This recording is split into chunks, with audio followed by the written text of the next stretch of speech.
In this tutorial, we will learn how to set self-shutdown timer to start, stop, restart, or power off VPS in Virtualizor. We can set a self-shutdown timer for our VPS and schedule start, stop, restart, or power off actions on VPS at a specified time. Click on the Manage icon of the VPS for which you wish to set the self-shutdown timer. To set the timer, click on the self-shutdown icon. Here we can select a particular date and time at which we want the virtualizer to take the action. For instance, we wish to set 3 a.m. of 25th of November 2021, the time for the action to take place.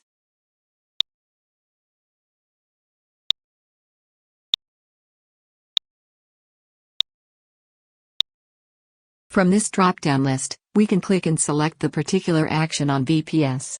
For instance, we wish to power off the VPS at the scheduled time and date. Now click to save the timer settings.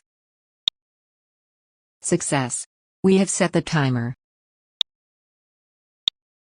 Thank you for watching.